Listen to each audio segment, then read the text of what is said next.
Hey, listeners, have you ever wondered what you're missing on the Patreon? Let us ask you these questions. Do you like the Pre-Fixe? There's an extended version of it every week on the Patreon called the a la carte. Do you miss your favorite dead celebrities? We have a medium who comes on to talk to them on the Patreon. Are you an astrology buff? We have an astrologer who comes to the Patreon to read the celebrity stars. Do you want to hear what we edit out of the podcast? Then you can listen to our cutting room floor episodes on the Patreon. Do you ever wish we could fix you? Then listen to our all-tier advice episodes right now on the Patreon. And if you ever want to kiki with other listeners of this pod, come to one of our hilarious live Zoom spectaculars. Still not convinced? No problem. Head on over to patreon.com/fixingfamouspeople to listen to an example episode of each of these. Absolutely free. See you on Patreon. Where's Shelley? In the time it takes you to actually board that flight from Group 8, Now boarding Premier Altitude Elite Club members. you could have bought a Hyundai on Amazon. Yes, that Amazon, where you buy everything else. Mid-tier Altitude Elite, feel free to board now. So while you're waiting for them to make up new boarding groups, you can order your dream car and the dealer will have it ready in no time. Now boarding groups 1 through 7. So close. Visit HyundaiUSA.com or call 562-314-4603 for more details. Limited availability, pickup through participating Hyundai dealer in select markets. This is Fixing Famous People, the podcast where two reality television producers pitch solutions to save celebrities in dire straits. But first, let's get to the Pre-Fixe, your weekly pop culture roundup. So I'm still in Provincetown and I'm very, very excited because it is Bear Week. And tonight is for me the main party of the entire week, which is called Bear Yonsei, which is a Beyonce themed party where I'm assuming it will just be 5,000 men who look like Chewbacca twerking to Texas Hold'em. And I cannot fucking wait. It is. I have never been to Bear Week in Provincetown. Disgusting. It is insanity. Like it is truly like it is. Everything is triple packed from what it normally is, and it's fun. But you have to like plan ahead. Like if you don't have tickets or reservations, you're fucked. It wasn't catch as catch can like we were like the other week when we were just it's like worse rolling than up 4th of wherever July. we wanted and being like, "Hi, we're here." Yeah, but it's fun, and everyone's so nice. That's just the funniest thing for me. It's like the biggest, burliest beasts of humans. What are they going to wear? They couldn't be sweeter. Yeah, what are they going to wear to Bear Yonsei? I can't wait. I don't also, know. just in general, how dare that? Whoever put this on, how dare you? Is all I'm going to say. I can't wait. The other big news for us personally is that the extended trailer for Project Runway has dropped. How are you feeling? Fulfilled? Excited? I'm excited for the show. It's a really, really, really, really good season full of twists and turns and special guests, surprises. Like all kinds of really fun stuff happening. And I think that people that really like the show or people that have been watching the show for a long time are going to love its new home at Disney Plus. I'm going to tell you that much right now. Wonderful. I like Heidi Klum. I love Christian Siriano. I just find him to be just so entertaining from tip to tail. I love him. It's a very fun season with a lot of amazing designers. And I can't wait to speak more about it once the show starts airing. But I have to continue to be a little tight-lipped, but just you wait, guys.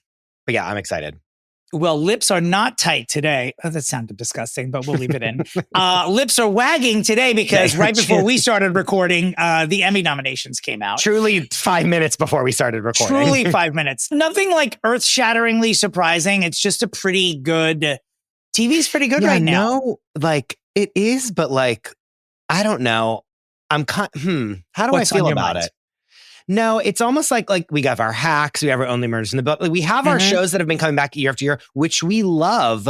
Sure. And like, I'm happy that this exists and that these shows continue to have seasons. But I'm almost like there were no like zingers, in my opinion. Am I wrong about this? Well, let's just go best comedy series. Abbott Elementary, great show. Sure. The Bear, yes, love it. Why The Bear is still in this category, I have no fucking idea. Furious. Also, the first season was right. The first season was great. The subsequent seasons just were not as good. And Dominic, we're in the minority of that. I know, which is insane to me. Anyway, continue. But it's okay. It's okay to be in the minority when you're right. Hacks, of course. Give it everything it's ever been. Everything. Nobody Wants This with Adam Brody and Kristen Bell, which I have not seen. I haven't either. But those who have seen it truly love it. They say it's great. Only Murders in the Building. I did fall off this season. I did still enjoy it, but it's much of the same, you know. We're watching, guess what? Every episode ends in a cliffhanger, and then 2 seconds into the next episode, the cliffhanger is explained about why that person isn't the murderer. You know what I mean? It's like, which is fine. It's I know a formula that's what show. it is. Yeah. And I could truly watch Martin Short crochet at this point. It's, like I'm again, just the three of them together, I'm obsessed with. You know what I mean? It's just so funny. Mm-hmm. The three of them at an award show is amazing. You know what I mean? Again, is the show as good as season 1? Probably not. Is it the stunt casting capital of the nation and world? Yes. Mm-hmm. But am I viewing every episode? I sure am. So when it comes to snubs for the Emmys, Selena Gomez did not get nominated for lead actress in a comedy, which I guess she was expected to. And that's one of the only snubs that I'm reading about. I know, but she's been nominated like every time. I don't even know. I also don't think it's challenging enough. It's like, it's not like Jean Smart and Hacks. It's Selena Gomez, and she's capable and talented. This is not a We Hate Selena Gomez podcast, but that's not a sure isn't. Not here. Not as someone who shares my birthday. Wait, never same forget. year too? No. I'm older than her. I think I'm older than her. And rounding out the category is Shrinking, The Studio, and What We Do in the Shadows. If Hacks doesn't win, the studio should 100% win. Best Drama Series, Andor, which I have not watched and which was a bit of a surprise, but this second season is supposed to be magnificent. People love it. They do love it. The Diplomat, The Last of Us, Paradise, which I have not seen and know very little about, other than Sterling K. Brown is in it. I watched it. It's very soap opera-y. It's good, but it's very. Rebecca on our network notes, she's like, if he didn't like swear once an episode, like this could be on like ABC and be like the biggest show. It's very that. It's very like a show that happened after Lost to try to recapture the magic of that like sci-fi like whodunit. You know what I mean? I'm not enticed to watch it for some reason. You don't watch it. You won't like it. Everyone's watch list at this point is like dozens of shows long, and so I have to be selective.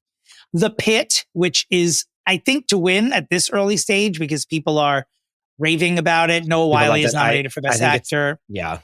You didn't like it. I'm not in a place to receive like someone bleeding out on a table. Do you know what I'm saying? Copy that. Like, I just am not. Rounding out the category, Severance, The White Lotus, which so dominated the supporting categories that like everyone from The Pit was just given the middle finger. Did they not announce the supporting at the little thing that we just watched? No, they didn't announce. They only announced lead. They only announced like 6, but the rest of them are online is where I'm getting it from. And so will you read those to me? The support you're getting there is what's happening. I am getting there. Yeah. I'm making you go faster. Yeah. The White Lotus. And then I know one of your favorites, the last nominee for Best Drama Series is of course Slow Horses. Which I believe last year you were like, what is this? We've discussed since then that we still don't know what it is. It is back and it is nominated for everything, including Gary Oldman. And again, people love it. I just simply, again, I wasn't in the place to receive this guy coming into a weird like office space where they're like opening file cabinets and then them being like, we're a detective agency, are we? And then I was like, what is this? What's happening?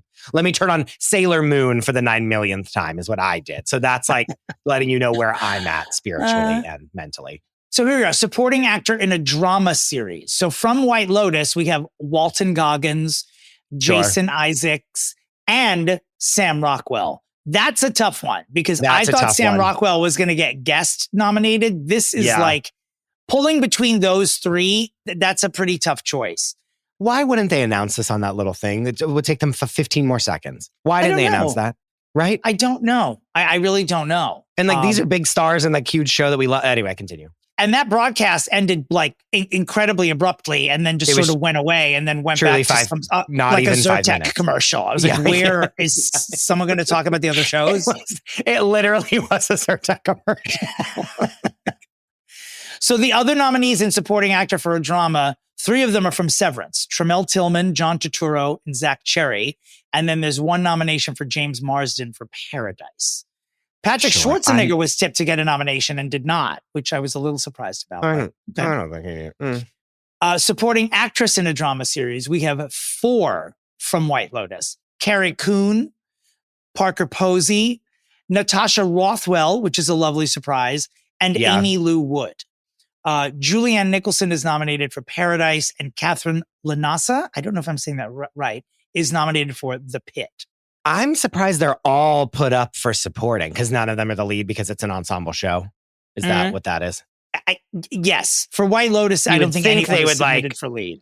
Do a little bit of gerrymandering of the, you know what I mean? Much like the Bear does every year, and put like Parker and Amy Lou Wood no, what's the other? Carrie Coon. Like, Carrie Coon in the like lead, and then put like Natasha and Amy Lou Wood in like the supporting. That feels energetically right to me. I also wonder if it's contractual on that show that everyone's got to be maybe for supporting. Maybe. We jumped over leads, but I'll buzz through those. Lead actor in a comedy: Adam Brody, Nobody Wants This; Seth Rogen, The Studio; Jason Segel for Shrinking; Martin Short for Only Murders; and Jeremy Allen White inexplicably for The Bear. Lead actress in a comedy: Uzo Aduba for the recently canceled The Residence on Netflix. Which she apparently was like incredible in, by the way. Yeah. Hassan Roshan was like, she was so good in it. Like it was.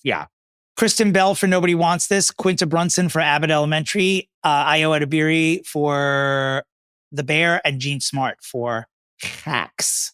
You know why I'm feeling the way that I am? There's no like underdog that you're like rooting for with these people. These are all people that got nominated like for the last 3 years. And you're like, yeah, they deserve it because these shows are all great and we love television. Right. But like, there's no like remember like Anna Saiwai for like Shogun, and we were like, go, we're so good in this, like do it. You know what I mean? Like, no, that doesn't exist this year, like really. When Hacks was that little show that could, and we were like, come on, Jean Smart, and like what's her name, the other one, you know what I mean? Like what? Hannah Einbinder. Yeah, Hannah. Yeah. Like I want them to get it over like these people that, you know. There's no like, I'm not like rooting for any of them. They're all great and deserve to be nominated. They're all good. Like, my friend Mark and I were watching them together, and when they listed them all together, we're like, there's not like a clunker in the bunch for any of these. Like any of them would be satisfied. They're all great. So it's like, there's no like fight. You know what I mean? No.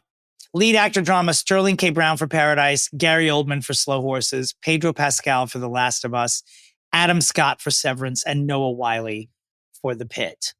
In lead actress in a drama series, this is mildly exciting, because Kathy Bates is nominated at all for Matlock, but she is also the oldest nominee in that category in Emmy history at the age of 77.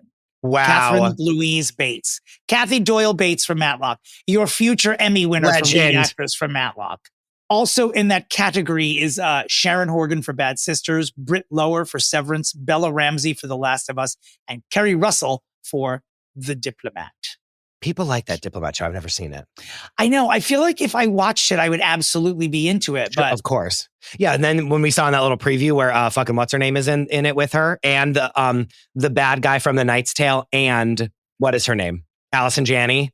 Why don't I remember anyone's name? Can I remember one person's name today? No. I don't know, but I'm trying to help you with them and I can't. Like, I was like, oh, wait, hold on. I would like watch this. Like, I didn't know all these people were in it. Like, I was like, yeah, so. We'll buzz through comedy supporting real quick because we're not going to read every nominee, but Ike Barinholtz from The Studio, Coleman Domingo for The Four Seasons, Harrison Ford for Shrinking, Jeff Hiller for Somebody Somewhere. That's a great nomination.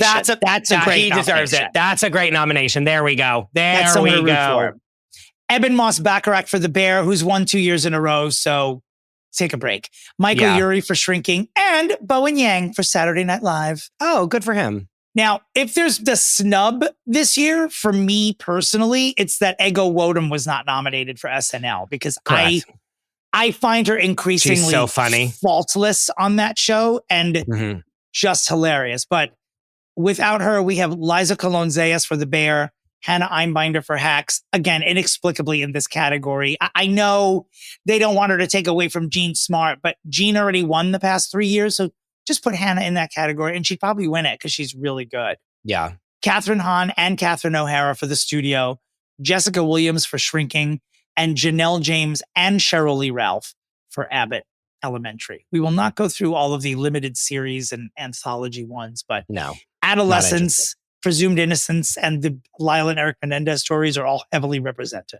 Anyway, congratulations to all the nominees. We will, of course, be watching and rooting for some of you while also just saying, you're all good. So what do we do here? And like, there's no drama. when you've won it 3 times, like, I love Jean Smart. She doesn't need to win it again. Do you know what I mean? It's like, I mean, should you recuse yourself? I mean, not to like, no. love Bill Cosby at all, but he like removed himself from the Emmys race because he was like, this is by far the number one show on television and I don't need this. So he did. Yeah. He just withdrew immediately. And like, no, I don't think they should be recusing themselves. I'm just like not going to be like crying like I was like the first episode, like first year of Hacks winning and being like, this show is so good. Like, I'm like, yeah, every single person on the planet knows that it's great. So, well, Justin Louise Bieber pulled a Beyonce last week, a mini Beyonce, and on Wednesday announced that on Friday I have a new album coming out. Surprise, suckers. Have you listened to Swag yet? Dominic, don't you mean Lil Bieber? I do mean Lil Biebs. I'm so sorry. I don't want to misname anybody. I've not touched this work. Have you? I have not touched Lil Bieber yet. I'll not touch Lil Bieber's Swag yet. But he has Swag. It's the name of the album is Swag. Oh, no. It is his first album in 4 years. And it is on track. We don't know yet at the recording of this Pre-Fixe, but it will likely open at number 1. It has been number 1 on the daily charts on Spotify and Apple since it came out, obviously. 1,000,000%. He has been releasing several photos of his heavily tatted physique on Instagram with his baby and doing the promotion that stars like Timothée Chalamet do only when they have a project coming out. And the other 364 days, they're just like, I don't have any fans. I'm a recluse. But good for you, Justin. I will go to the beach and listen to this album at some point over the next week or so. And I will have some, I'm sure, catty review upcoming. But he's always good for 1 or 2 bangers. You know what I mean? He has great music. Yeah. Again, when we fixed him way back when with Dame Aaron Bagwell, what do you mean? Great song. Sorry, great song. You know what I mean? He has bangers. Where Are You Now? There's that one that's called like Where Are You Now I don't remember. Never mind. When I hear that it's called Swag, all I think about is whenever that song Girlfriend. Do you know what I'm talking about? Oh, yes. If I was your boyfriend and never let you go. That one. And it's like, I like to be everything you want. And then at one point he's rapping and he goes, swag, swag, swag. And he's like truly 15 years old. And so when I hear this word swag, all I hear is him whispering swag as a child. With that like Ellen DeGeneres haircut he had. You know, it's very Britney Spears to do a mid-song callback from something else. Yeah, like during Stronger when she says, my loneliness ain't killing me no more. Maybe he's taking the page out of another lunatic's handbook for the hope of continued success. That line is healing though. That her loneliness ain't killing her no more? Well, for me it was. Yeah. Did you see that she's adopted a child, allegedly, which is not true at all, but she said... No, I don't. No, it's not. First of all, Britney Spears, no, she bought a Labubu and that's the end of that story. She didn't adopt anybody. And if the government allowed her to have an infant in her home, she's not moving to the Ukraine. That's it. She like 100% did not do this, but she's saying on her Instagram that this isn't a full Britney watch, but just know that she's saying on her Instagram that she's adopted a child and that she's moving to Italy. And so guys, prayers up noon PM, like noon. Okay. Prayers up, people. We will continue to pray. Okay. Superman swooped in and saved DC Studios this weekend. Made $125 million, was the number 1 movie. Getting pretty good reviews. Did you see it? I did not see it. I did not. I don't know if I plan to see it either. I just don't. I'm not interested. I will watch it on my television. How many more, much like the Batman movies, like how many more of these must we make? And so I'm just not interested. I will watch it on my television when it becomes available to me in that format. But everyone I know who saw it said it was great. I'm sure it's great. I'm not interested. We got a couple of negative comments last week when we were roasting the fact that there was going to be a UFC fight on the lawn of the White House. So when I mention our current regime, government, I'm always loath to go too far in, but this story must be mentioned on this podcast, is that the president of the United States has publicly threatened to revoke Rosie O'Donnell's citizenship. Oh, this is right up our alley. What do you mean? Yeah. Rosie O'Donnell's response. We won't read the entire thing here, but I encourage you to Google it. This is the very definition of someone not backing down. Like she is just calm and reasoned and calling it out for what it is, which is ridiculous. I mean, sir, you have a planet to run. You shouldn't even be giving a molecule of brain space to Rosie O'Donnell, who couldn't pose less of a threat to the country you're running. Please stop it. And also, but I'm mad at Rosie for playing right into his hand where she then claps back. And then that becomes the news story to deflect from all the other horrific things that are going on in this country right now. Understood. Yeah. That's what that move was on his part is like, oh, I can fight with her who I've been fighting with my whole life. And so people everyone will forget about Jeffrey Epstein when I do so. Yeah, exactly. And like everything else, the floods in Texas, everything, like everyone will forget that I've like dismantled the entire government or that I'm currently dismantling the Department of Education. Yeah. Mm-hmm. Speaking of celebrities being publicly maligned, did you see that Elmo's X account was hacked this week? No, and I should know not what happened. Elmo's account was hacked this week. And when I tell you that, there's nothing obviously funny about anti-Semitism, but when it's coming from Elmo on Twitter, you're just like, what on where earth is did happening? I wake up today? In what galaxy? Anyway, Elmo's account was hacked. He weighed in on the Israel-Palestinian conflict. It wasn't really good for either side, to be honest with you. It was just like, also, what's happening? If you're a 5-year-old whose first foray into X is following your hero Elmo, you got an education in world affairs from it this week, and not in a good way, I might add. And also, P.S. businesses like. Heed this warning that X is the Wild West of the world. And so if you want to be on there, this is what could happen to you, by the way. I have another rather controversial suggestion, if I may. How about fictional characters don't get fucking Twitter accounts? Like, what is the purpose We of it? could start there. I mean, remember when Elmo was like, how's everyone doing today? And people were commenting back like, terrible. Do you remember? Yeah. Why does Elmo have a Twitter account? Thing? Like, why? Yeah, you're right. You are right. Elmo's literally a sock with a hand in his ass. I don't need to hear anything from him in 100 characters or less. What is happening? Good Lord. Remember when I've been thinking about this and wanting to bring it up forever. Do you remember when the Tickle Me Elmo was like the biggest thing in the world? Oh, yeah. And then there were stores like Tiffany's had a Tickle Me Elmo with like a $2 million necklace on him. And he was like, basically think of like those like black, like it's like the neck with like the shoulders and then you put a necklace on it. You know what I'm talking about? Basically the thing that you bought the heart of the ocean off of. Oh, yeah. Like okay. Instead of it being one of those that's like a neck, like a mannequin neck that you put a necklace on, they had a Tickle Me Elmo and it was like with this necklace that was like the ugliest thing you've ever seen, but it was like a $2 million like diamond necklace. And it was just, remember when that was what the world was, Dominic? When it was much simpler, when Elmo was just being tickled and selling jewelry rather than weighing in on the Middle East conflict. Yes. Yeah, life just gets more complicated every day. And it's about to get more complicated when I tell you that Sofia Vergara has lowered herself to having a summer fling with Tom Brady. I don't sanction this at all. He's so lucky. Beyond. For him, look, there's nothing. Gisele Bündchen's a beautiful, wonderful person. This is a step up for him, not from her, from Gisele, but it's just like she has huge Tom Brady, just star power wise, and not even like. And again, Gisele's in the rear view. She's doing great, by the way. She's already having a kid. She's like never needed to be fixed. Never even crossed our lips if people needed to be fixed. No. Sofia Vergara is trying to just get in the mix. Mm-hmm. Don't you think? She's trying to get in the mix. Because not gonna lie, when she was at Joe Manganiello, they were always in the press because they were so hot together.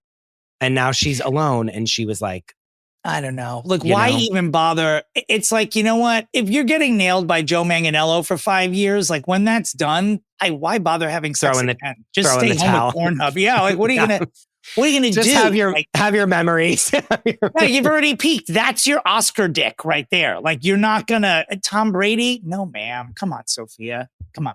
Stop. And he's trying to like suck her star power right out of her. Do you know what I mean? Yeah, he's gonna drain her life. Like she's probably drain her life. She's gonna look her age at the end of the summer. Yeah, no, she's gonna turn it. Remember the Mad TV like parody of like Me Against the Music when Madonna was trying to steal Britney Spears' soul, and then she like sucks on her neck with her vampire teeth, and then it like cuts back, and Britney Spears is like this old lady, and she like runs away. That's what he's gonna do to her.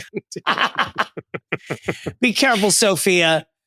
I don't like this for her, and I love her. Like she's so fucking funny.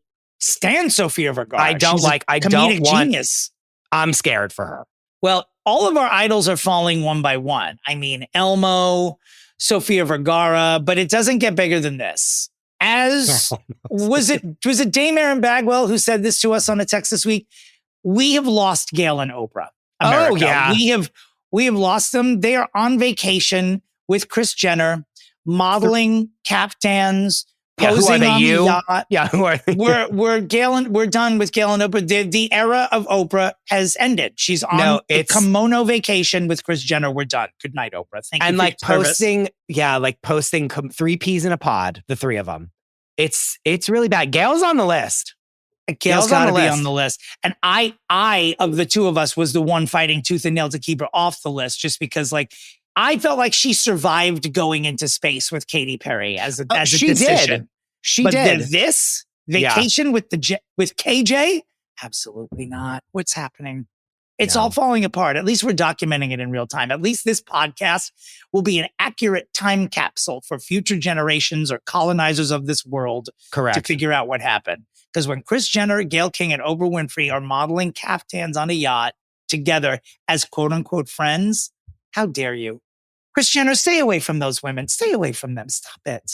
Oprah did such a good job of like being a billionaire, but then also being like, but I'm just a woman of the people. Like she fought tooth and nail for like up until this year to continue to be that and be like a champion of all these things. And I'm going to make this movie and I'm going to do this and I'm going to, you know what I mean? She really, really, really. Because being a billionaire is back in vogue now. Obviously, like this is where the 80s are back. They think every single way. So. They think so. They sure do. And we don't. They sure do. So that's, yeah. We just don't. No, it's bad. Gail needs fixed. Oprah's still technically on the Invincibles list, so she might have to come off of it, actually. I think at the very least, we have to take her off the list. And look, people are Oprah's 70 years old. Like, people are turning. She can do whatever the fuck she wants, but don't do it with the Kardashians. I don't have to like it. She can do whatever she wants. I don't have to like it. No, it's bad. It's bad. I need her in Montecito in a garden is what I need to be seeing pictures of that with her. Yeah, I need her promoting literacy. Just keep doing that. Tell me what to read. I can pick out my own caftans. Trust me, Oprah. Yeah, no one needs your help with that. But no, like, yeah, this is bad. It's really bad for them. You'd think that after the Muppets in Space, they'd be like, like people think this is terrible. And then Gail, they like said it to Gail's face and Gail was like defending it. And then you'd think that they'd fucking wise up, but they didn't. And they're doubling down. And that's what I don't like. Don't double down right in my face and try to act like I'm not, I shouldn't be upset with you. I mean, it's a real like, this tragedy that comes in threes. Because first it was Muppets in Space, then it was the Bezos-Sanchez merger, and now it's this caftan vacation. It's like, lady, like you said, go tend to your garden. Stop. What is happening? If we had gardening pics, like we'd be back. But it's like, no. And also, how fucking long have you been there? They're still there. Where are they? I'm jealous. I mean, you know what I'm saying? Sort of like me in Provincetown, but with many billions less dollars. Dominic, I didn't even try to open that door because it wasn't going to be a good door to walk through.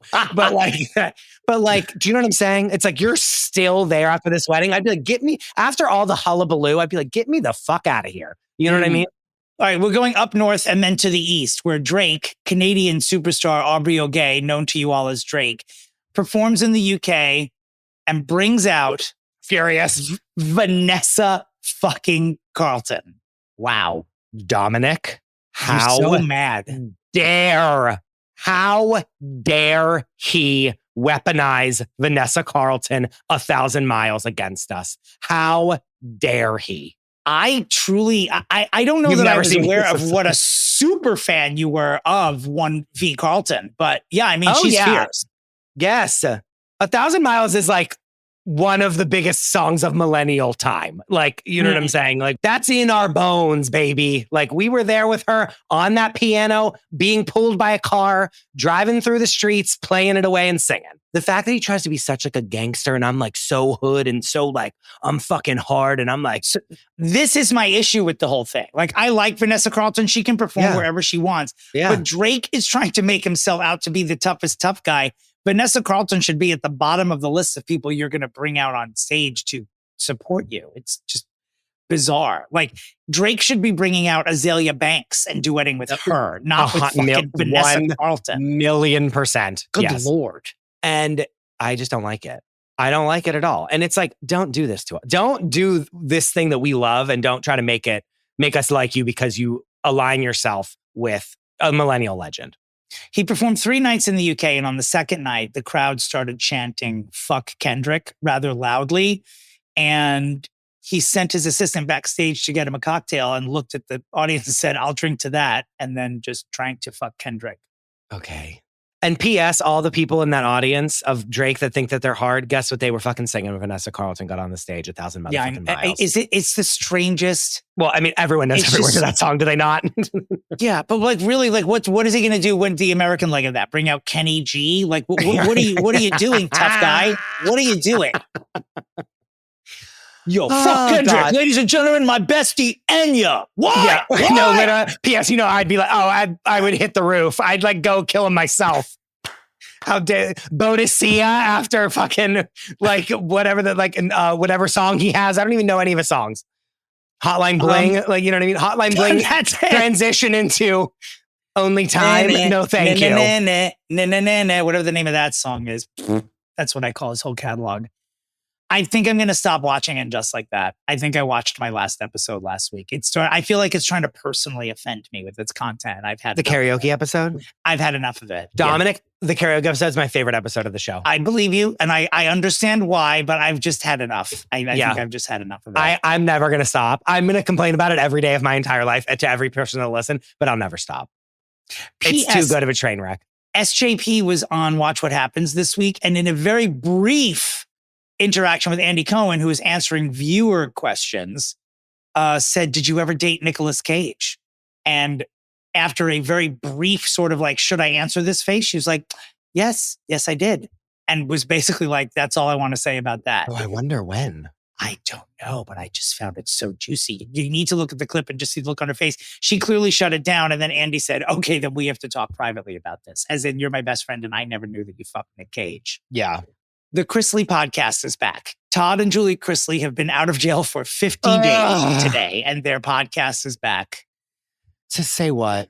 I don't know, girl, but I just don't know. So maybe when you're all done listening to this, you can head over to the Chrisleys and tell us what their podcast is, because we're not going to listen to it. Throw them a listen, throw them a download. Just do something. Maybe we'll put them on our feed and everyone can listen to it and just tell us, because we're not doing it. Insane. We mentioned the Bezos Sanchez's earlier. I don't know that there's a follow-up on this, but there's a rumor that Jeff Bezos is buying Vogue for his wife. Okay, like, they're just rich people love to do rich people things. This is the thing. You can't buy fame. And he's trying so hard to do it. You're talking about a different kind of like fame. The yes, real, I know exactly like fame and like that people love you for. You know what I mean? Mm-hmm. Of like how we look at our A-list actor, like how we look at our Nicole Kidmans. You know what I mean? Like you can't buy that. You can't do it. And he's trying to. I know, truly. No, I mean, please, we'll never shut the fuck up. Nicole Kidman's a perfect celebrity. She really is. She's a lunatic in every way possible. You can't be a celebrity without also being loco at this point. She's a lunatic. She's an incredible actor. When you really if you really got to go and be like, okay, is she a good actor? Like every movie she's in, even if she's out of her mind, she does great in it. She obviously believes in representation. She is married to country singer Meg Ryan, which ticks off a lot of boxes for us. Yes. But she's perfect. All celebrities could take notes from her. Every one of them. Yeah. Because now they want to try to position her to be like a fashion icon, right? Like that's the thing is like they want basically her to be the next Anna Wintour. And it's like, not with that face, honey. Sorry to tell you. No. That ship has sailed. Like it's absolutely sailed. And to be honest, I'd be surprised if Anna Wintour allows this. Like, and if it gets sold, like if it does get sold and she is the next Anna Wintour, like even if it's in name, in fact, real, like she's not. Do you know what I'm saying? Like, what the fuck do you know about fashion at all? From every outfit I've ever seen you in, I know that you don't know anything about it. Period. Yeah.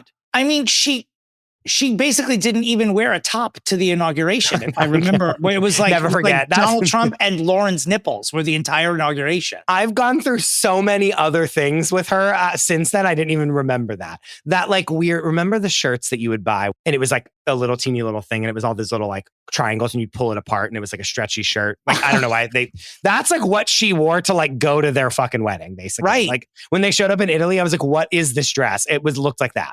By the way, I know today is July 16th, but good Lord, hasn't this been the longest fucking year of our lives? It really has been. That event we were talking about with Lauren Sanchez's breasts and the inauguration of a president, it was only 7 months ago. How is that even possible? I know, but it's listen, this is what I say every year. My birthday's next week. And once my birthday hits, after my birthday, summer's over. And then the toilet roll starts going. You know, when they say like the longer you go on, the quicker the toilet roll rolls or whatever the fuck that saying is. What's wrong with me today? Do I have a brain? It's the third stroke you've had in the Pre-Fixe. Do I have 3 brain cells surrounded together? The answer's no. Anyway. When you hit 5 strokes, I'm going to text Hassan and say, please come in the other room and rescue me, man. Yes, please do. Whatever that saying is, you know what I'm talking about. Like once my birthday hits, it's like the year flies by. It really does.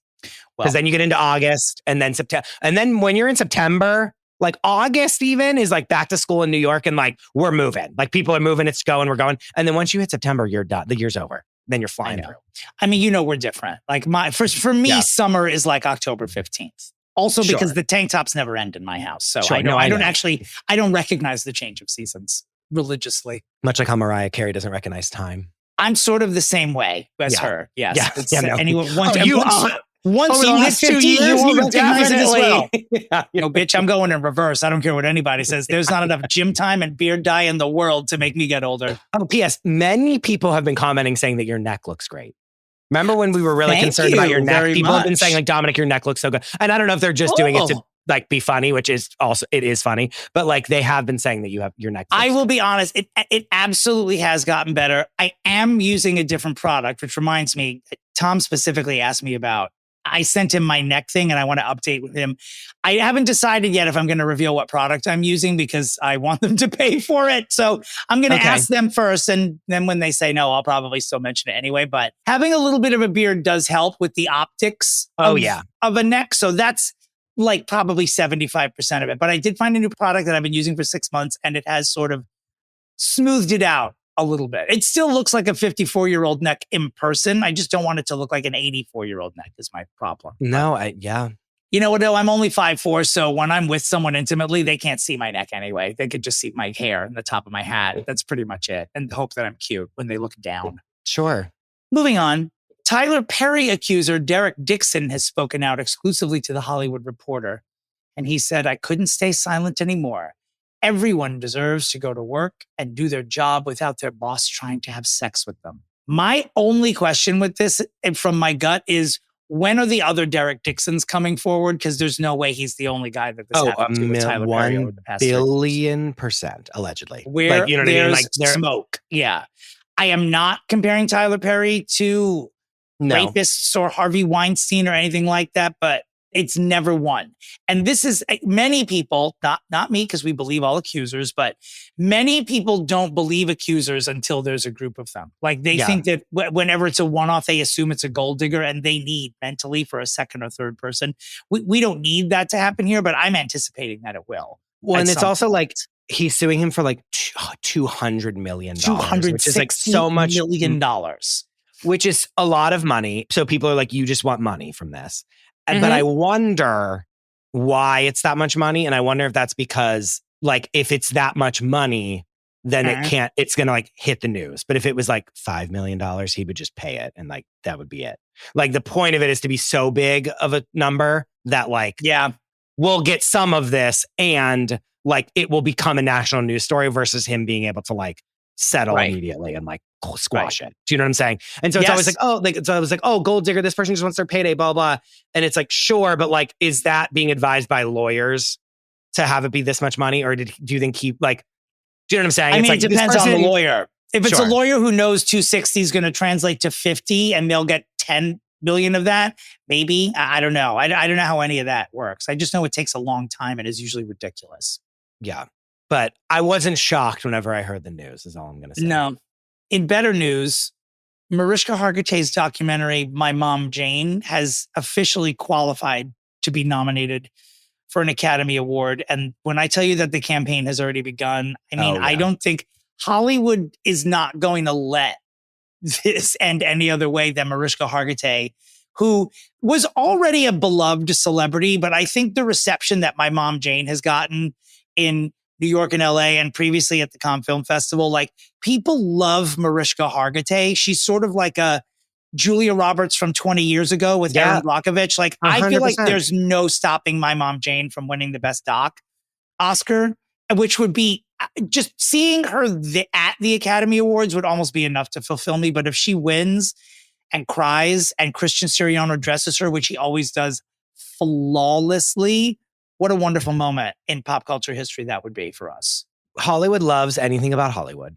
Like, it's already like, even if it was terrible, like, it would be like, it's going to get nominated because like they like fucking come to themselves about like, here's this like person we treated terribly. Let's like jizz over the fact that she was in Hollywood, by the way. Like, just the like whole they did, remember, like, she was like in a cycle of violence forever, basically. Yes. Which is, they get very masturbatory over. Remember when the Darlene Love went up when they won for the whole thing about the backup singers? Hollywood loves shit. 20 feet from stardom.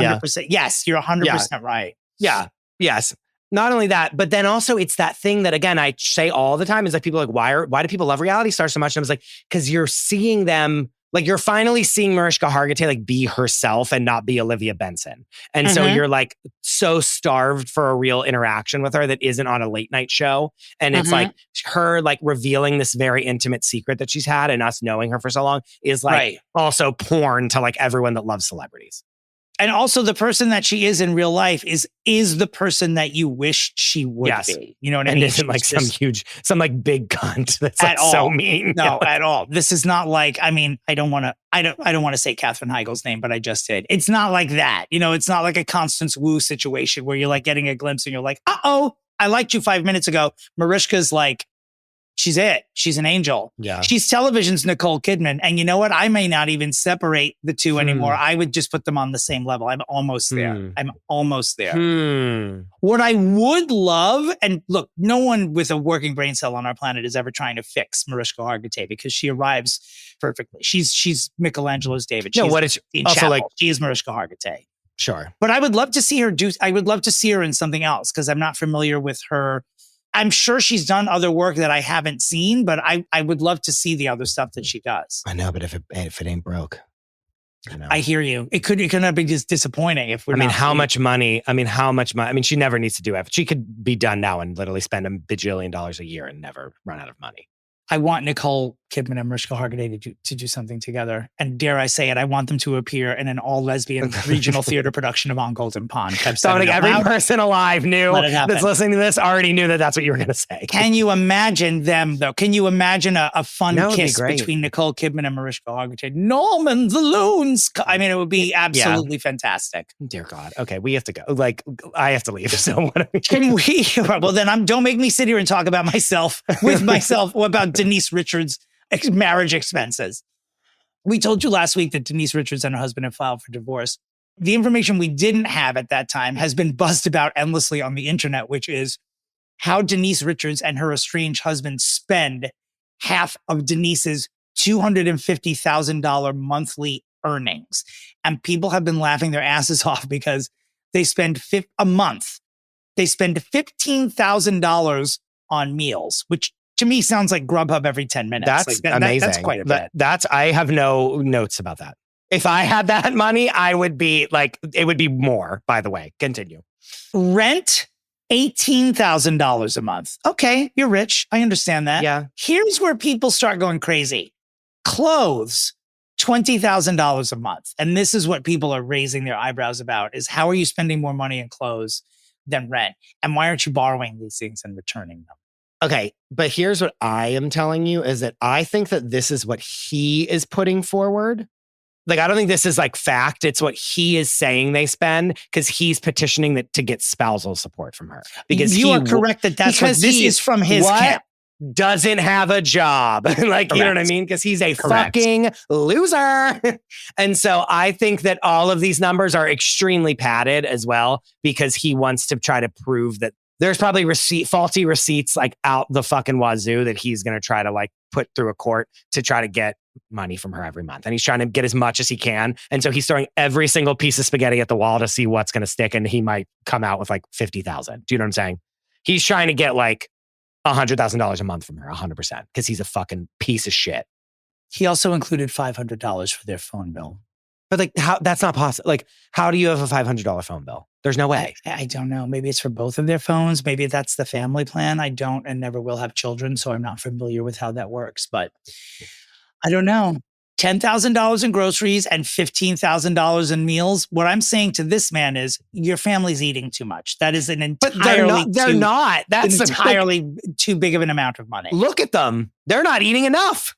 He's a fucking piece of shit. He's a piece of shit. No, he's a piece of shit. And like, never forget, remember whenever they were on Beverly Hills and he was like, people are following us. Remember, he always felt he was being followed everywhere. Meanwhile, I'm like, that's like me in the car behind you, like tracking you to the location we're shooting at.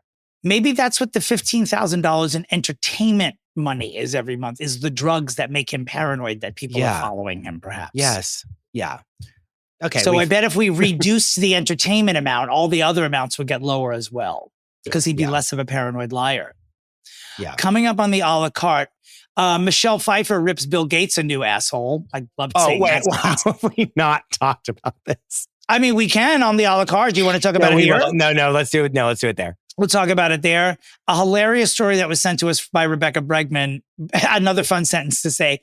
Paul Simon's daughter wants you to know that she still hates Richard Gere. And we're going to tell you why on the a la carte. Also, Justin Timberlake has a disastrous tour stop and is then videotaped screaming at his crew because of their incompetence. We'll talk about that. We'll talk about Azalea Banks versus Conor McGregor. And we will talk about somehow, did you know that the show Extra is still on the air and it's celebrating its 32nd season by laying off half the staff? This show still exists? You do this once a year where you're like, Inside Edition is still on. Well, how are these shows still on television? I don't understand that. Because Dentist's Office exists, I think. That's why. By the way, a study released yesterday in the Hollywood Reporter says that broadcast television now accounts for the first time in history, it's less than 20% of all television viewerships. And to this we say, what is the fate of Dr. Odyssey still? Yeah. How can you hangs in the balance, feel so terrible about a show we've never seen, but we're really rooting for? Also, Doc Odyssey, no Emmy nominations. So maybe they were just waiting to see if we would get nominated before making a decision. If they just put that show on HBO Max and showed us Joshua Jackson's dick, it would be picked up in one day. Second. That's all we have for you now. Speaking of Denise Richards, we today, in the most fun episode, are fixing Charlie Sheen. And that will come up after these vital messages. Shopify's point of sale system helps you sell at every stage of your business. Need a fast and secure way to take payments in person? We've got you covered. How about card readers you can rely on anywhere you sell? Thanks. Have a good one. Yep, that too. Want one place to manage all your online and in-person sales? That's kind of our thing. Wherever you sell, businesses that grow with Shopify. Sign up for your $1 a month trial at shopify.com/listen. Shopify.com/listen. Dominic, as you called it, this is about to be Tangent City. City. We have a favorite returning guest and a co-host that is coming on for the first time. It's Amy and Amanda from Little Miss Recap. Hi, friends. Hello. Oh, God, here we go. Here we go. It's going to be a whirlwind in every way. There is a whirlwind horning from fixing famous people. That's all good. A whirlwind watch. Whirlwind watch and horning. Because we are here. Oh, I'm sorry. We are here to fix. No, I'm just telling the listeners we are here to fix Charlie Sheen, who's cowboy adjacent. Let me just say. Cowboy adjacent. Yes. To tell us how. Well, Young Guns. He was in Young Guns. Oh, okay. And I mean, Young if we Guns want to be 2, that specific. Like the seminal movie of my childhood for some reason. I forgot Annie Oakley is guesting on this week's podcast, and she's going to be dropping Western bombs every 30 seconds. I do love a goddamn Western. You really do. I almost spit out my water. I really, honestly almost just spit out my water. He is also adjacent to the best president in U.S. history, who is Jed Bartlett from the West Wing. So there we are. She is a wingnut. I am a wingnut. Only, honey, wingnut. 4 more years of that one. That's for sure. I have never seen the West Wing all the way through. Chris. Thank you, Chris. I was too young. So how dare you? I am champing at the bit to play this week's middle name game because it's a real barn burner in so many ways. Charlie Sheen, birth name Carlos Estevez, as many people know, because Martin Sheen's real last name is Estevez, and he changed it to Sheen. I read why, and it was so boring. It was like after a Catholic bishop. I'm like, boring. Carlos Estevez, he is 59 years old. He was born on September 3rd, 1965. This makes him a Virgo.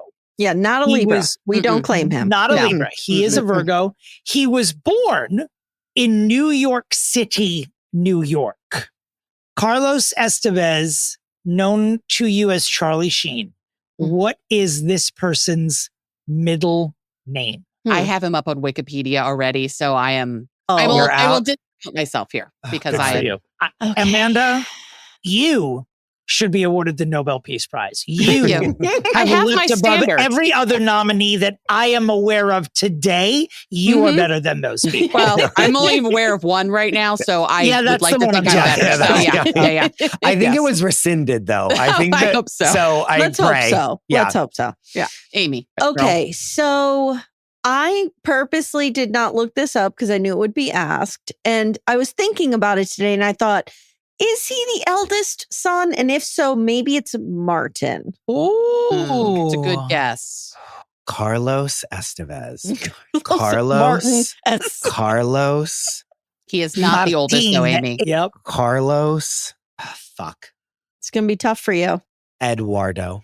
Just to give a little background. I mean, somehow neither of those names are close. I thought I got it. I thought I got it. If I were guessing, I would have leaned more into Eduardo territory. Martin. Yeah. And I don't want to spoil it for everybody, but you're like, well, his dad's Martin, maybe his name's Martin. Until you realize that Martin's real name is Ramon Gerard Antonio Estevez. The minute I said it, I was like, oh, fuck, I bet you he's not Martin. No, he's not. He's not. Chris, usually I'm your good luck charm. Every time I'm here, you've won this. I know. So I've let you down. You're not ready for what I'm about to say to you. I'm getting my notes app out so I can already write this down for best middle name. It's not Louise, but it might as well be. Carlos Erwin Estevez. Okay, I only know of one other Erwin, and our neighbor across the street when I was growing up was banging him, and he was her boss. That's the only other Erwin I've ever come across. That Steve Irwin? No, his first name was Erwin, not Steve Irwin. Where to begin? My first memory of Charlie Sheen was Platoon. I had already seen Ferris Bueller's Day Off in a theater with my fellow middle school. Oh, I might have been in elementary. No, I was in middle school. But no one knew who Charlie Sheen was. So he had like a memorable scene with Jennifer Grey in that movie, but no one gave a shit. Then also in a theater, I saw Platoon, and that was where I realized who Charlie Sheen was. I'm going even further back. I'm going Red Dawn. Wolverines, man. Wolverines. Okay. I wasn't a Red Dawn kid. I don't know why. Wall Street. Wall Street. So good. See, for me, Wall Street was the two of the 1-2 punch with Platoon, and they were both so good. They were both such good movies. So I don't know how you reconcile these two things, but on one hand, I love Westerns and I love all the blood and gore and disgustingness that goes with it. Okay. But I will not watch a war movie. I've never seen some of the greatest war films of our lives. I never saw Platoon. Which is ridiculous given your obsession with Vietnam. I know. This doesn't make sense. It upsets me because I am reincarnated a Vietnam widow. Yes. Yeah. So it upsets me. I can't watch it. Sure. We'll go with that. Chris is like, I don't even know what to do with this. I'm looking at his IMDb. I don't know if we're in a therapy session or if I'm allowed to make jokes about things here. You're allowed to make jokes. Yeah, totally allowed to make jokes. I'm ridiculous. You are allowed to make jokes. I forgot he was in Lucas. Do you guys remember that movie? Oh, yeah. Yes. Yeah. About that. So, Chris, was 2.5 Men your first sort of intro to him? No, but like he was in the bracket of people that was like, I knew that he was an 80s star. Like I knew that he was like a 90s. So, you know what I mean? It's like, you know that they're a very established actor. Right. But like, yes, 2.5 Men was like when I was seeing him the most. But like, I saw Ferris Bueller's Day Off, so it's like I knew who he was, but I just knew that he was like extremely famous in the 90s. He was so hot in Major League. Remember him in Major League? So hot back in the day. Is he not in Apocalypse Now? Am I thinking of the wrong thing? Martin Sheen is in that. Oh. Yes. Again, never saw it, but Martin Sheen's in it. Looking exactly like Charlie Sheen at the time is in Apocalypse Now. Yeah. Oh my God. He's like a dead ringer for I'm such an idiot, one. But two, no, and then Platoon, because Apocalypse Now is when they're in like Vietnam, right? No? Yeah. Yep. And it's like burning and he's laying down his back and he's like, that's Apocalypse Now. Yeah. And then Platoon is also a Vietnam movie, right? Yes. Yeah, but he's on his back. I mean, people are crawling around that entire movie as well. Like it's all No, but in Apocalypse Now, he lays down and he says the horror, right? Isn't that the whole? That is, Marlon Brando is the horror. Yes. Yeah. Oh, I'm all wrong. I'm making them all. Yeah. Okay. Did you see Major League? Do you remember him in that? No. Hilarious. He was like the rebel. He was so hot in that movie. It's so funny because that was sort of the one, I don't want to say like made him a star, but that's sort of like, kind of made him a celebrity. You know what I mean? He went from actor to celebrity because of Major League, I think. Yeah. And when I was doing my limited, our patented limited research we do before a recording, I was as amazed as I was when we did Rosie O'Donnell episode of all people, where as I'm going through their 80s and 90s journey, like truly like woven into the fabric of pop culture much more than you remember. Like someone who's such a staple in your life growing up or becoming an adult that you forget how much stuff he was in. I mean, it wasn't just Major League. It was like 8 Men Out, Men at Work, all these other like movies, some success, some not. But at the time they were like, he was everywhere. Hot Shots. How can I forget about Hot Shots? Have you seen Hot Shots? Oh my God. Well, a million years ago. Yeah. He was asked to play the lead in the movie that destroyed me, which was Born on the 4th of July. Yes, he was. That was the movie that destroyed me. And he was going to be cast in that, and they cast Tom Cruise. They did. And apparently, I read today that no one ever told Charlie Sheen, like Oliver Stone offered him the role when they were shooting Platoon and then didn't unoffer it to him. And apparently Charlie Sheen's brother, Emilio Estevez, had to break the news to you. He's like, did you hear that Tom Cruise is starring in that movie that you think you're starring in?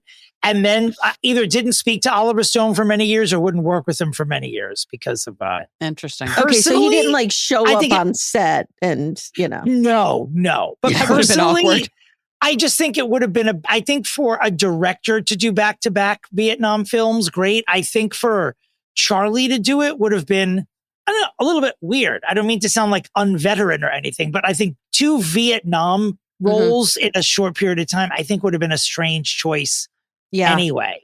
And they were very different movies too. Totally. Both pretty anti-war though. So it's like definitely. Yeah, sure. I figured out where I really got with him.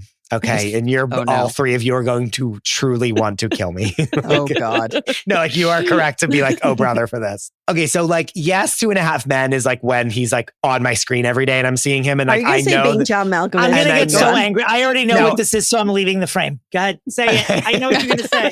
The movie that I watched the most with him in. This was not it. Go ahead. I'm back. What did you think it was? What did you think I was going to say? I thought you were going to say you knew him when he replaced Michael J. Fox on Spin City. No. We don't talk about that. That's a sad No. We don't talk about that. Okay, go ahead. I watched in the theater 3 times, thrice, a little known movie called Scary Movie 3. I knew you were going to say that. Where he's playing basically the character that, what is his name that plays in Signs?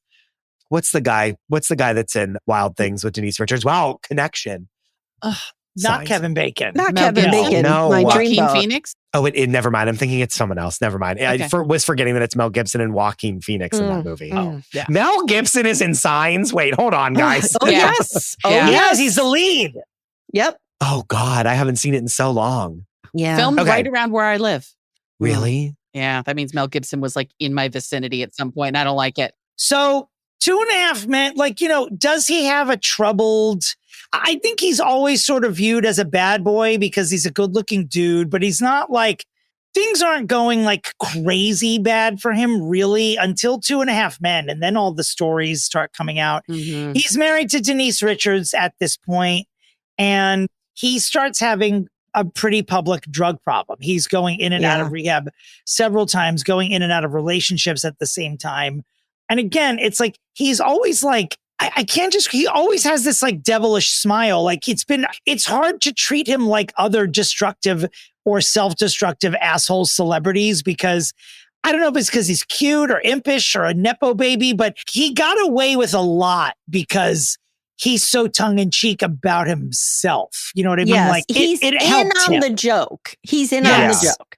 And he has what the kids say, Riz. He has Riz. Good. We have to go. Yeah. Dominic, He certainly does. Goodbye, Amy. She's Just right, kick though. her out. I'll stick around. It'll be fine. You know Just what? leave me over here watching my Western. It's like someone like Corey Feldman could have learned a lot. You know what I Sure, mean? Feldman. Oh. How to be like, don't show up so serious about it. Like Charlie Sheen would make fun of the shirts he wore on 2.5 Men. He was in on the joke. He was fine. Yeah. Mm-hmm. Yep. Well, and that was also like, I was a movie star and a 90s like tabloid craze with all the people he dated. Right. Yeah. Right. You know what I mean? Which I feel like we haven't even gotten into his dating life. We should do that and go back and just talk about all the people he dated because I think that was like huge part of his life. A long list. Like a long list. And that was like a big thing of like what kept him so famous and in all these movies was like he was like dating all these starlets, right?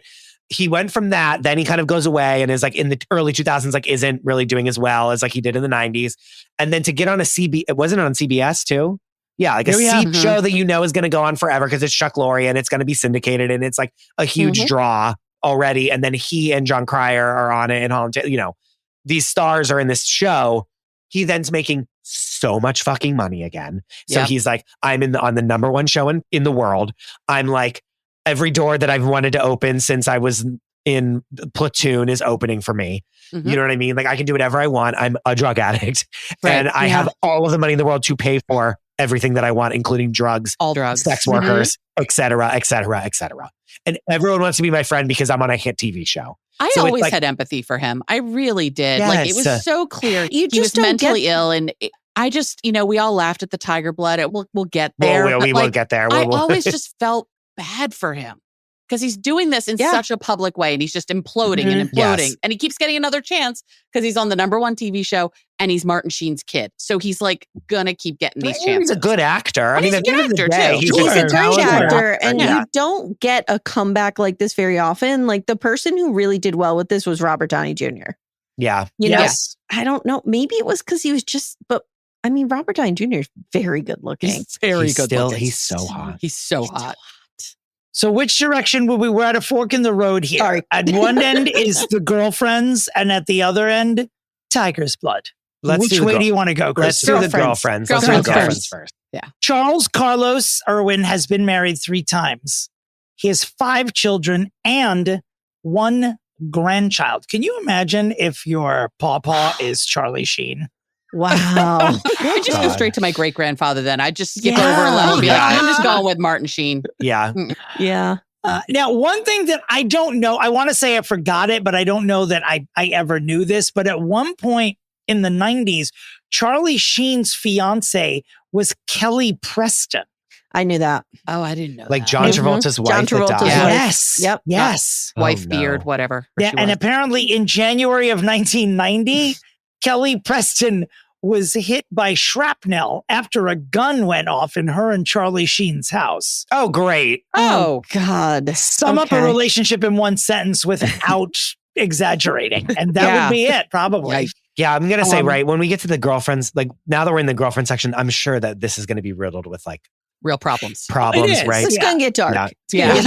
His oldest daughter is from his high school girlfriend, whose name is either Paula Speart or Paula Prophet. I'm assuming Prophet. And he has a daughter named Cassandra. That's where his 1 grandchild is from. So then he moves on to Kelly Preston, and then he moves on to a number of adult film performers. Sure. Such luminaries as Ginger Lynn or Heather Hunter. These are people I cannot identify in a lineup, but who sound very, very sexy. Then he finally gets married to a woman named Donna Peel. I don't know anything about Donna. No. But I do know that around the time of this first marriage, Charlie Sheen was named as one of the clients of an escort agency operated by Heidi Fleiss. And when I tell you that in the mid-90s, when we took a break from talking about OJ and the Menendez brothers, we talked about Heidi Fleiss. Fleiss. We were talking about Heidi Fleiss. Yes. And like tip to tail, it was... What was her little tagline? Was it like Madam to the Stars or something? She was a Hollywood Madam. Hollywood Madam. Thank you. Yeah. Mm-hmm. And there's a really good podcast called Heidi World, or no. That she runs? Heidi Wood. No, but that's like Heidi and Spencer. There was one that was called like Heidi World. Okay. And it was about Heidi Fleiss's whole... all the Heidis in the world. Yeah, all the Heidis. Yeah. The Heidi the movie. Yeah. Like. Yeah. Okay. And it was all about Heidi Fleiss and like her whole thing. And it was taken from, it was all these like voice actors doing her being like, and it was taken from like transcripts of like either interviews or like articles about her or like court transcripts. It was actually really well done. And it told like her whole story and it was so good. I have not thought about her in a very long time. Well, you're going to think about her soon. There's a new doc coming out about her. I guess we'll pull Patreon this, but like California is trying to like give incentives. And it's spending like $750 million in tax incentives trying to get independent films to come back and shoot in California. Yeah. And one of the films that was awarded the grant was this Heidi Fleiss documentary, which she's involved in and which is supposed to be like the definitive. That'd be interesting. She's getting the Monica Lewinsky treatment. We're going to go basically, back or the make up for how we yeah. talked about her. Yeah. Sure. Yeah. Although she and Monica Lewinsky are not in the They're same not world. the same. No. But there's this trend where we're going back and revisiting all these women we talked about in such shitty ways. Yes. And we're giving them their due, it. finally. Yeah. Yeah. Oh, I mean, awarding a Nora Best Picture means Heidi Fleiss, we apologize. Come get your Tony Award or your Peace Prize or whatever it is. Like, yeah. She's probably like, let's rush this document into production while sex work is still cool and accepted. So yes, he was a client of Heidi Fleiss, which I believe he admitted to. I can't remember what other client she may have had, but he was definitely the highest profile of them.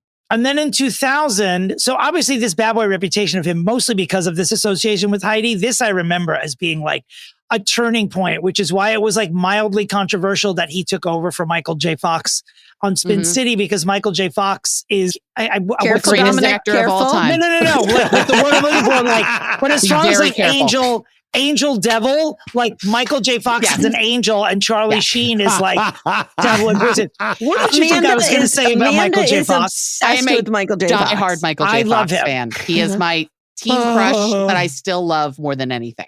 It's so funny that he then goes on that show and then later in his career, like Ashton Kutcher takes over for him whenever he has to leave to another. Yes. It's funny. Yep. Yeah. You know, that's so weird to think about, you know? Yes. Forgot about that. Yeah. Yep.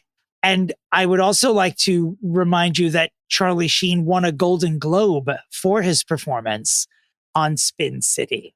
Shocking everyone, I might add. Yeah, choice, but okay. I don't know what that says about the Golden Globes, but they did nominate Heather Locklear from Melrose Place, so I leave you with that.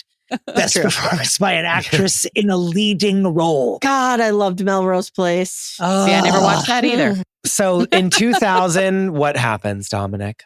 In 2000 is when the tectonic plates of pop culture shift, because that's when Charlie Sheen meets Denise Louise Richards and they become the first family of internet gossip. I mean, they really were. I was like, what are we the first family? Not even internet, but honestly, like the Star and the Inquirer could not get enough of this duo. Could not. And they played it up. Their relationship was volatile. They had children pretty soon after getting together or getting married. And it was just always a problem. He was already a playboy. You can't marry a playboy. Like marrying Charlie Sheen at this point was like marrying Warren Beatty in 1975. It was just a bad it's a decision idea. I would have made. Absolutely. Absolutely. Which is why it is a bad decision. Yes. If it passes the Amy test, don't do it. 100%. 100%. Nope. And yes, and so this marriage goes about as well as you would think it would. 5 years later, she files for divorce, accusing Sheen of alcohol and drug abuse, and also threatening violence. I don't want to get dark here and make him unfixable, but she also accused him of looking at gay porn featuring boys who appeared to look underage and also being attracted to underage girls. Ruh-roh. So I'm always very, I don't know, suspicious when I hear this kind of stuff because I'm like, we know Corey Feldman is running around saying somebody around this time period who was big in Hollywood abused Corey Haim and myself. Right. And I'm always like, was it him? Was it him? Was it him? We all thought it was Charlie Sheen. Yeah. It turned out not. just to make sure we're clear about it. Yes. But when you hear that, you're always like, yeah. And according to Carlos Estevez himself, he said the FBI has my computers. They are looking at all of it. They are in charge of all of this. You got to talk to them about it. I deny all of this. And I believe we would have known if something came of it. Clearly, he would not have shared custody of his children if this was the case. So I honestly don't believe this. I don't know why. I just didn't believe it. Yeah, I didn't believe it. I was like, I mean, to be fair, it's not ringing any bells for me either. No, but also like half of porn is like barely legal. You know what I mean? Right, which is disgusting, but it's what it is. What porn is. You know what I mean? Yeah. It's like, it's like if he's watching that, which is like, again, like borderline legal, quote unquote, it's like, that's like every fucking guy in America, isn't it? Which is like, and I'm not excusing any of this. I'm just saying like, she saw that and was like, what the fuck is this? Like, you sick fuck.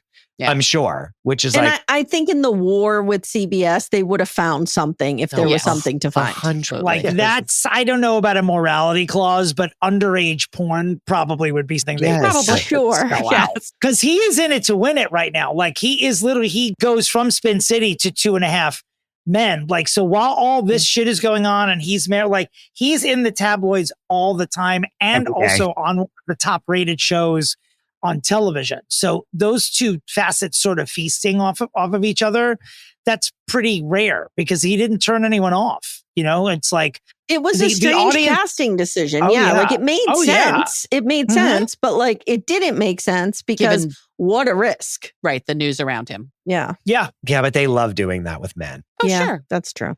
They want men right with on the edge. Or with men. Wow. I'll never get this out. Okay. Well, Chris did sing it at the beginning of our podcast. I love the ending when the little kid would sing.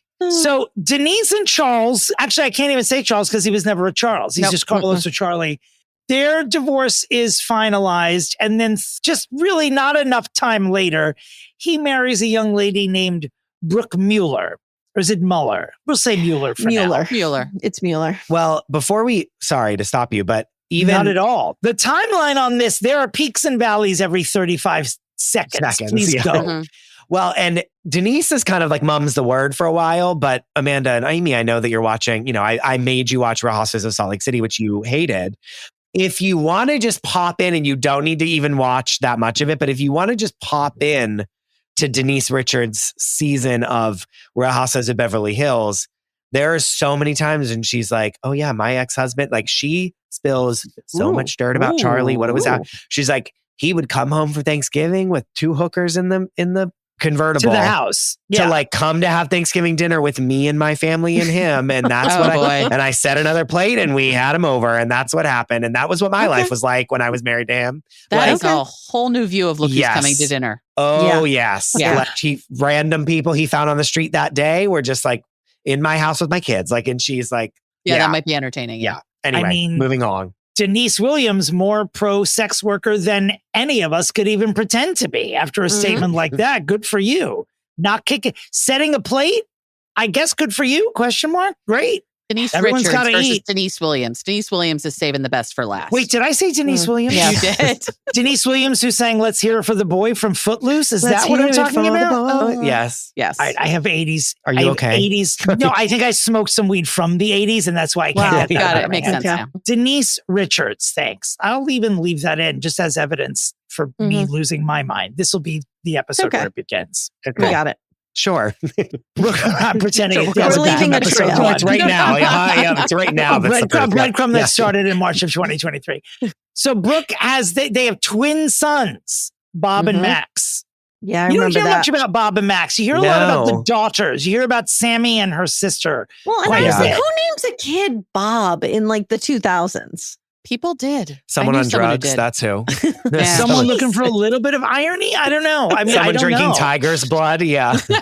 And then does he get divorced from Brooke? Is that what starts the tiger's blood? Like, why do we go off the deep end with that? So in November of 2010, Charlie Sheen files for divorce from Brooke.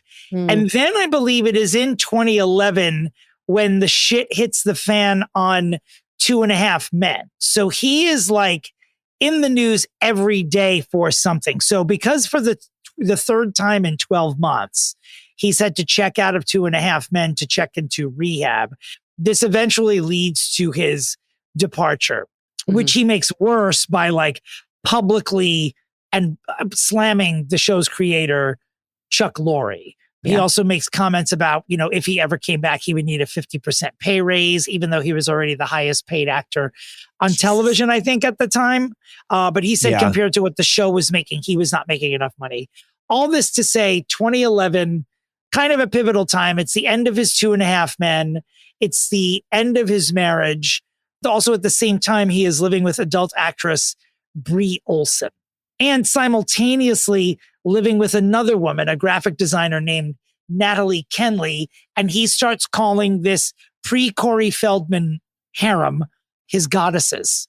So I remember all of this. He's pulling a Hugh Hefner here. Yeah. At a really, really jagged time in his life. There are many tributaries. Like at this time, he was the only person it seems like people were gossiping about. Because during all of this, go ahead, Chris, and take us to Warlock and Tiger's Bloodland. Well, this is at the time now where like Instagram is like starting, like Facebook exists. He has now like a link to the outside world that has nothing to do with any of these. And so he's doing all these random interviews like online, and he's doing all this stuff, and he's able to access the internet and like social media to talk to the world.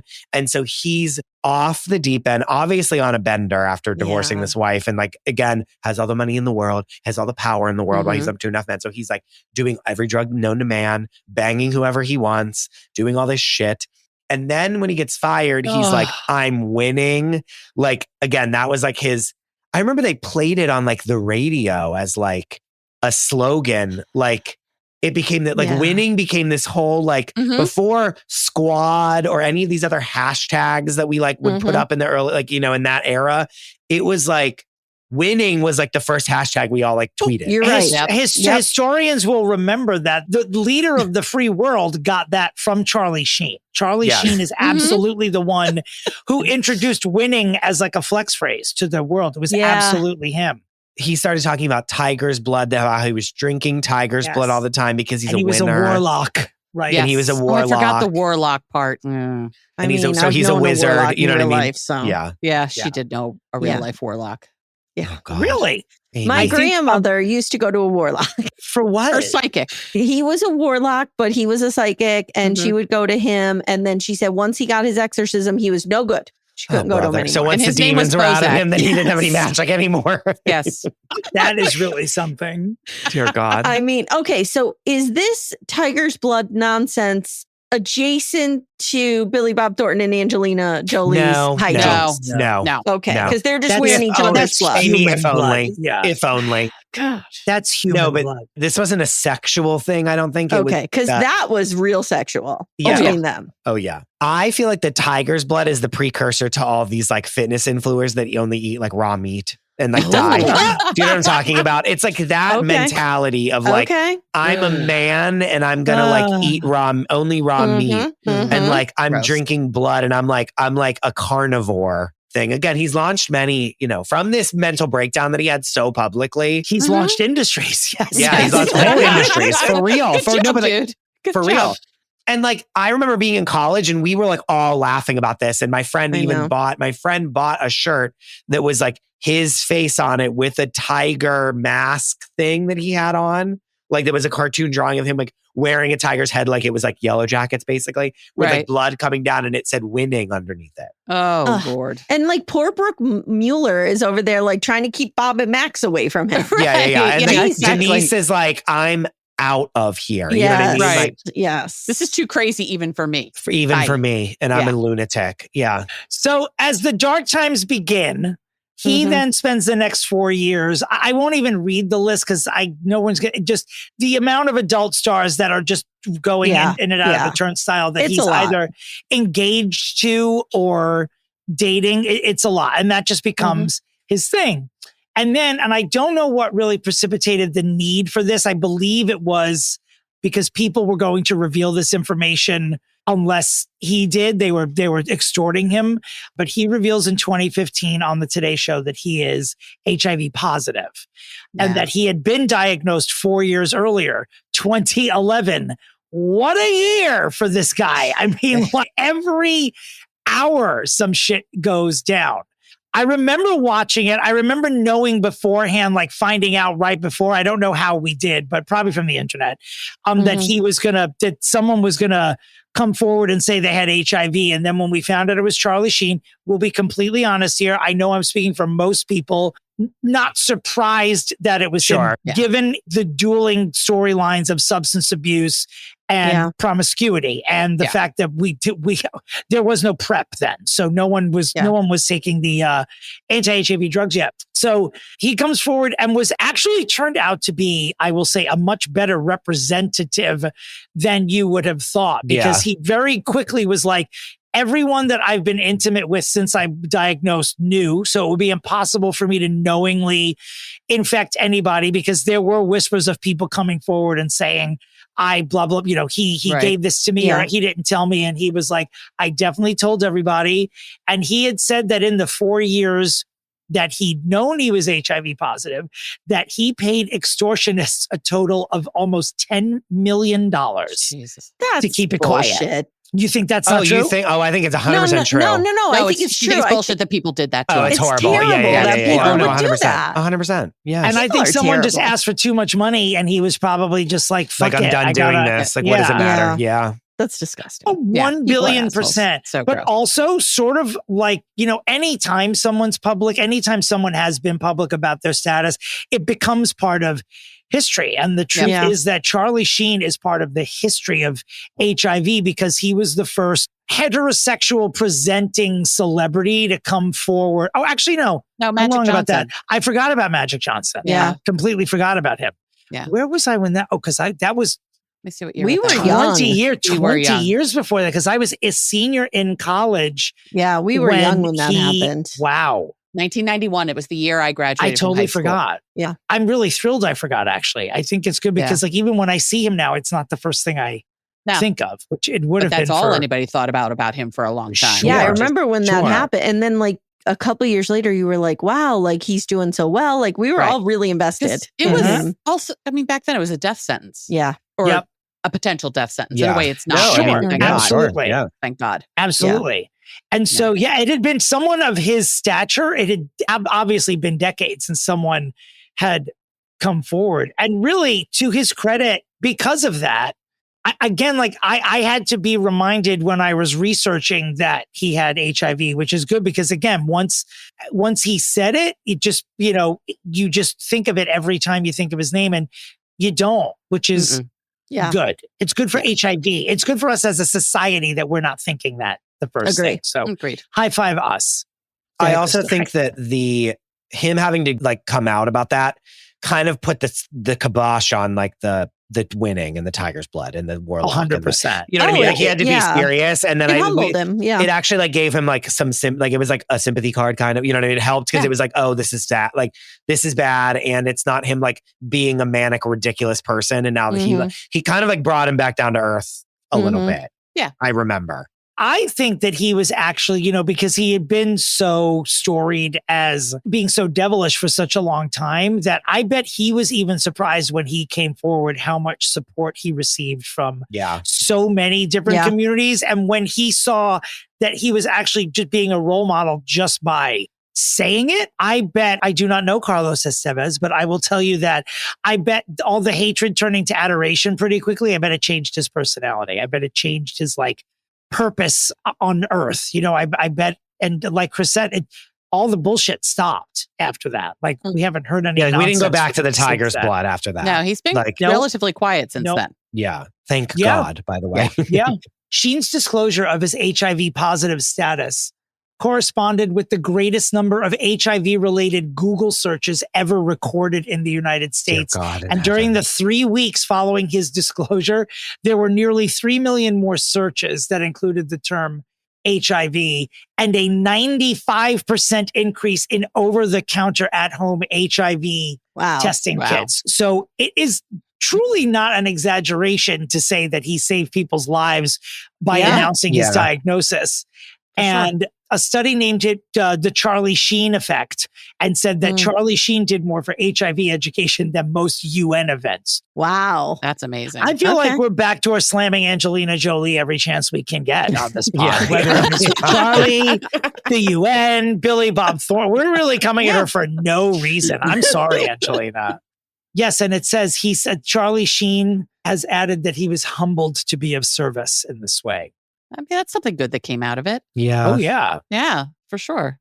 Doesn't mean he wasn't an asshole for an extended period of time, encompassing most of his life. He was still really, really terrible to the women in his life. Yeah. Really terrible. He was. Was he ever arrested for it? Did that happen a lot? Like, I feel like we didn't get any, because I feel like there were charges, but I don't know if they... Do you know what I mean? Like, he definitely was like, there was definitely like abuse. Like, that's like, I have to weave that into my pitch because I can't be like, he's going to come back to the spotlight because I'm like, no, I don't want you to have power again. I'm like, he was. And this is a famous one too. Do you remember? You will once I say it, but the vacation with his wife, Brooke, in Aspen. That's where he was arrested for assaulting her. He was released the same day. He was charged with felony menacing. He did plead guilty. He did plead guilty to it. He pled guilty to misdemeanor assault as part of a plea bargain. And he had 30 days of probation and then a bunch of anger management. You know what we're going to do when we're on vacation, Christopher? We're going to come up with music cues to go along with this. It's time. Because when we're at the arena ready for fixing, I hear trumpets in my head. I hear fanfare and I want to press a button so everyone can hear what's happening in my head. Because we're here. We're queer. Let's do it. What's your fix? Carlos, Eduardo, or Erwin Estevez. What I normally would say was write a memoir because I want to read his memoir of like what was happening to him all through all of his entire life. I am going to give a rare interruption of this respectfully. Just read before we started recording, he has announced a memoir last week and it's coming out in the fall. There you go. I don't know if this affects your picks, your pitch. But I'm not. Memoir coming out in the fall. Understood. Thank you for the interruption. I'm not pitching a memoir, but like I'm starting with memoir, but I'm going somewhere else. But I want that, but I'm glad that he's writing a memoir because I want to read it because I bet it's going to be fucking crazy, like in every way. What I want, and now that I know he's writing a memoir, which again, everyone gets a memoir deal. So like, who knows if it'll actually happen or if he'll be sober enough to like write it. But I want a multi-episode series like they do with like all these other famous people. Like the Martha Stewart documentary comes to mind, but I want him in the chair, but then I want like everyone else in the chair. And I want him to say on the internet, I'm shooting this memoir, like this memoir project docu-series about my life.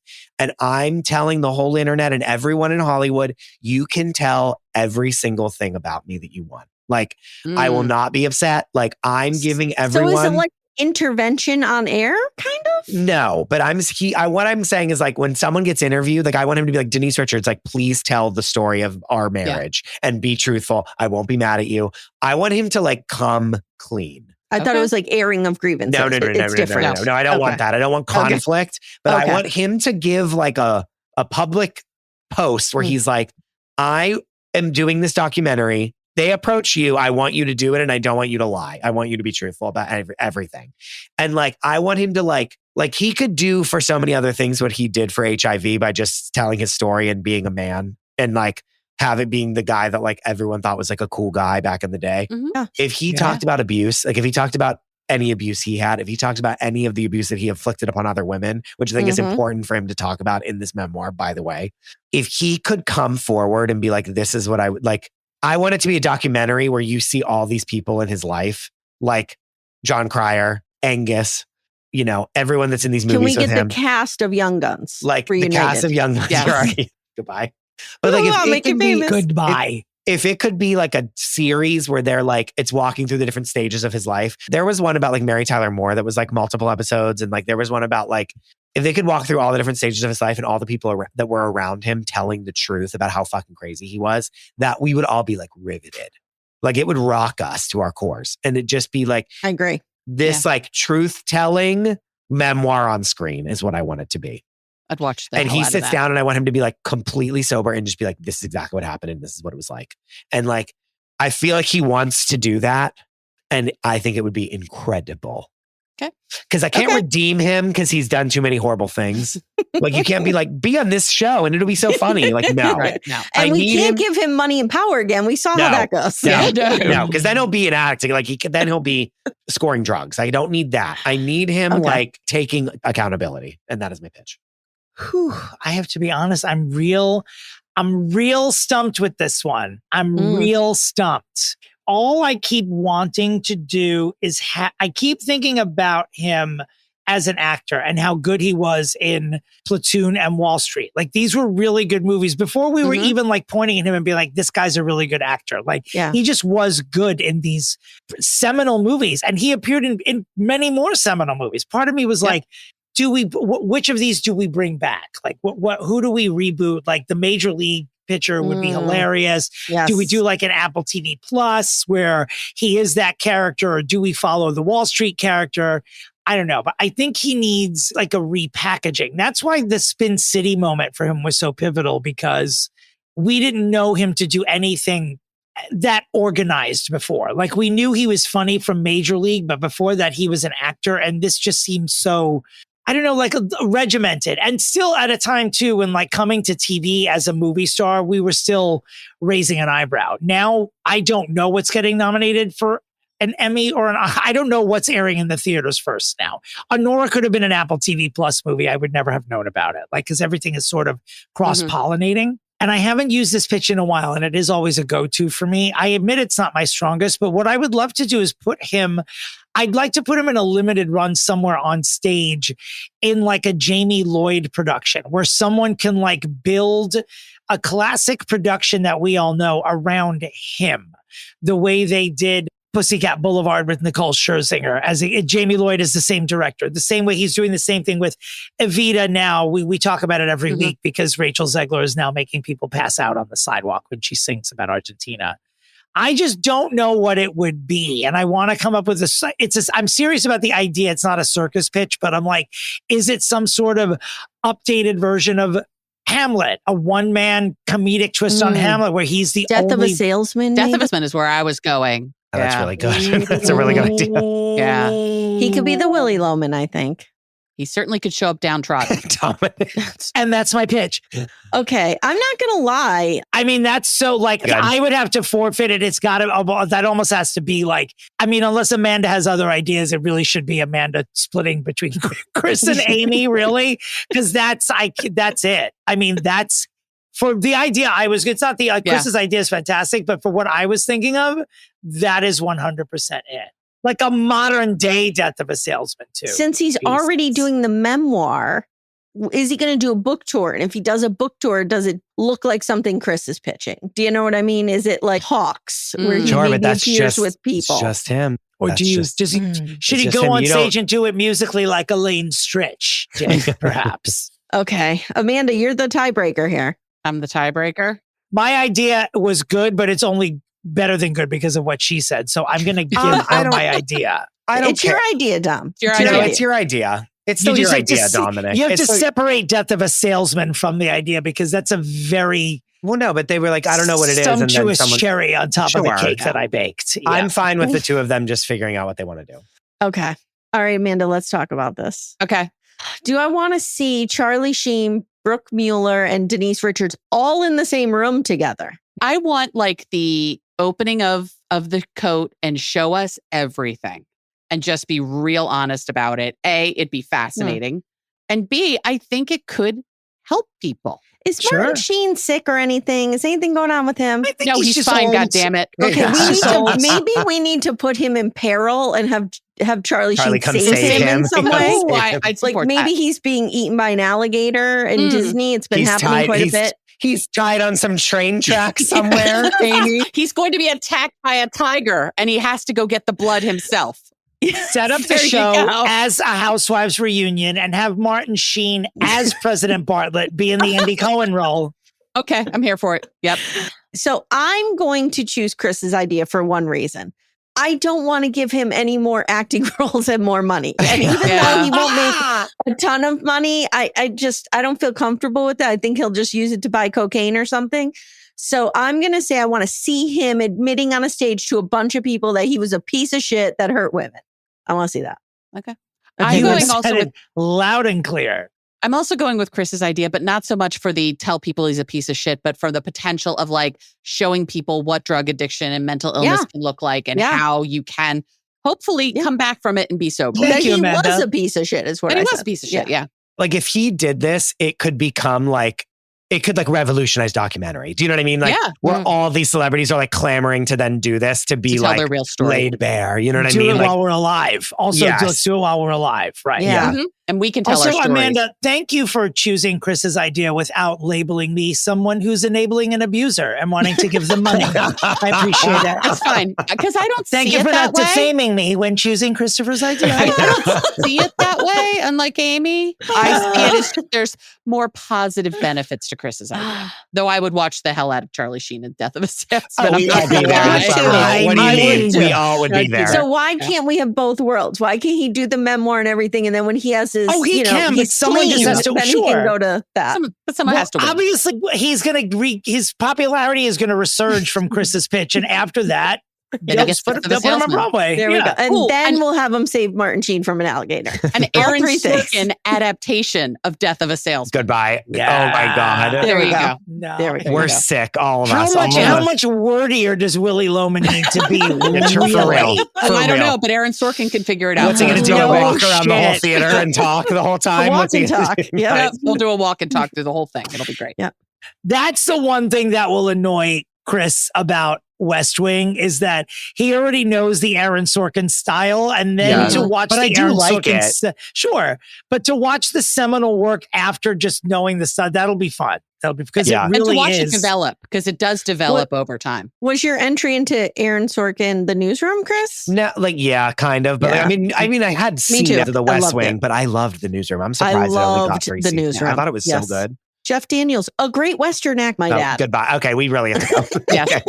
This has been as predicted at the outset, a fucking whirlwind. Sorry, everyone. Don't be sorry. And by the way, if you like the conversations that the 4 lunatics were having on this broadcast today, please check out the Patreon, because there is, as there always is when Amy darkens our door, or brightens it, I should say, there's always a ton of Patreon content, because we go off about all sorts of shit that you want to listen to on the Patreon. Probably, I'm guessing about 20 minutes of it as I'm looking at the clock today. So please do that. Thank you both for being here. Thank you for having us. This was another one for the books. Mm-hmm. Where can people find you both, and where can people find Little Miss Recap? Little Miss Recap is everywhere. Yeah. Instagram, TikTok. I'm on the talk now. Oh, brother. Yes. And it's on the tick and the talk. Amanda and I, we podcast almost every day. Almost every day. Little Miss Recap. Yeah. We're doing the Ultimatum Queer Edition now. So brother, are you loving it? Oh, it's so good. I'm loving it. So good. I'm loving so it. Messy. We loved the first season of it. It was so great. Yeah. Dominic, where can people find you?